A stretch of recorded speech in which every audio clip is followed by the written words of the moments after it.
They say the first face you see in the new year decides your fortune. But what if that face is every lost soul the ocean ever claimed? In the small, fog-choked town of Oakhaven, New Year's Eve isn't about champagne or resolutions. It's about fear.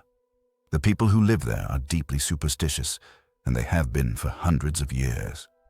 They have a tradition called the Watch Night.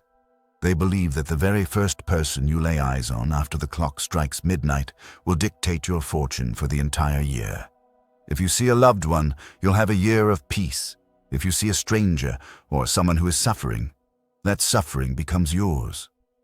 To protect themselves, every single person in Oakhaven gathers in the town square. Thousands of people stand shoulder to shoulder, and as the countdown begins, they all close their eyes. They stand in total darkness, squeezing their eyes shut, waiting for the final bell. Only when the 12th chime rings do they open their eyes to look directly at a friend or a family member. It's a way of locking in their safety. They choose their own fate by choosing who they see first. But Maya was done with Oakhaven's traditions. She had spent the last year in a state of total, crushing grief. Her father, a man who had spent 40 years on the water, had been taken by a rogue wave during a summer storm. His boat was found drifting, but he was gone. After that, Maya pulled away from everyone. She stopped answering her door. She stopped going to the market. She wanted to be alone with her anger. On this particular New Year's Eve, Maya didn't go to the square. She stayed in her apartment at the base of the old stone lighthouse, right on the edge of the harbor. A massive nor'easter was blowing in, and the wind was screaming against the glass. Maya poured herself a glass of scotch and sat by the window. She watched the clock on her wall. She didn't close her eyes. She didn't want luck. She wanted silence. At the exact moment the clock hit midnight, Maya raised her glass and whispered to the empty room. But as she took a sip, she noticed a movement outside. Down on the storm wall, where the black waves were crashing with enough force to crush a car, a figure was standing. No human being could survive the spray and the wind on that wall, but this man wasn't moving. He was tall and gaunt, wearing a dinner jacket that looked like it had been rotting at the bottom of the ocean for a century. It was covered in salt, torn into gray ribbons and dripping with dark water. As the lighthouse beam swung around, it hit the man on the wall. He looked up, directly into Maya's window. Maya froze. Her heart was hammering against her ribs, because as the light passed over his face, she realized it wasn't a face at all. It was a shifting, blurry mess of features.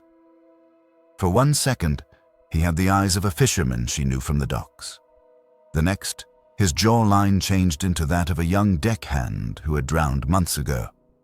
He was the harbinger.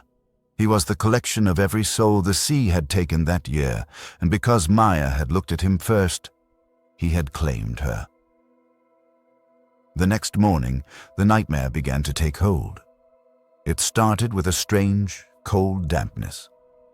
Maya would wake up and her bed sheets would be soaking wet, smelling of old seaweed and deep-sea brine. No matter how many times she showered or toweled off, her skin felt tacky and moist. She was literally leaking seawater.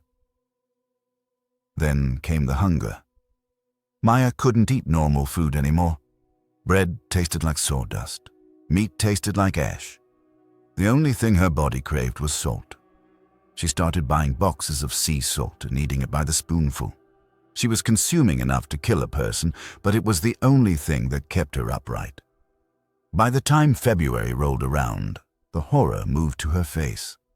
She walked past the mirror in her hallway and caught a glimpse of something that made her blood run cold. For a split second, her blue eyes were gone.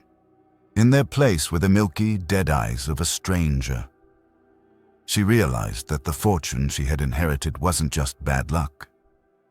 It was a transformation. She was slowly becoming the thing on the wall. She had 1 year to find a way out, or she would be pulled into the ocean to take the harbinger's place. She spent months digging through the town's oldest records, looking for a loophole. She found an old journal from a lighthouse keeper in the 1800s.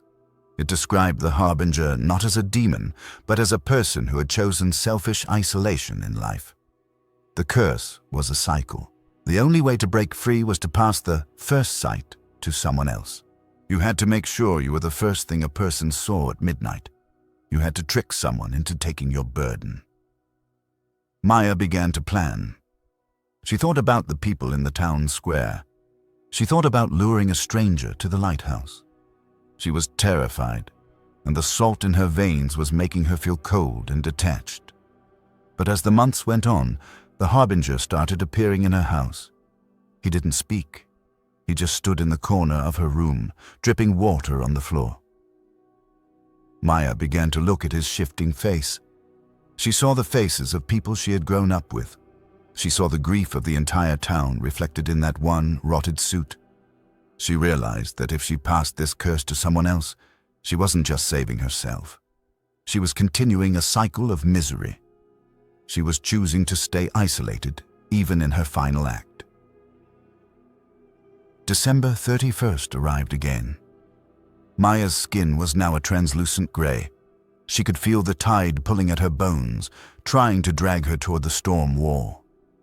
She walked down to the town square. Thousands of people were there, holding hands, their eyes shut tight in the freezing rain. Maya stood at the base of the clock tower. She had picked out a target, a young man who looked like he had everything to live for. She just had to stand in front of him, but as the countdown reached 10 seconds, she looked at the crowd. She saw the families. She saw the connection they had. She didn't stand in front of the man. Instead, she climbed the ladder on the side of the clock tower. She climbed until she was standing on the narrow ledge, right under the massive, glowing clock face. The crowd yelled, "One!" The bells tolled midnight. Thousands of people opened their eyes at the exact same time. And because Maya was standing in the most visible spot in the town, bathed in the lighthouse beam and the glow of the clock, they didn't see their friends. They all saw Maya. They saw her salt-stained skin. They saw her face shifting through the images of their lost fathers, brothers, and sons. She didn't curse one person. She showed her grief to everyone. In that moment of collective recognition, the isolation that powered the curse simply evaporated. The town didn't look away. They looked at her. The weight of the curse didn't pass to a new victim. It shattered under the gaze of the community. Maya felt the cold grip on her heart loosen. The harbinger, standing out on the storm wall in the distance, finally closed his eyes and dissolved into the foam of the Pacific. Maya survived. She still lives in that apartment by the lighthouse, and she still smells like the ocean on rainy days. But she never misses a watch night. Every year, she stands in the very center of the crowd with her eyes wide open. She's not there to curse anyone. She's there to make sure that in the town of Oakhaven, no one ever has to face the darkness alone. If this story washed up on your shore, let me know in the comments. Smash that like button and subscribe to Camp O Creeps for more twisted tales. May your first sight be a friendly one. Until then, creeps out.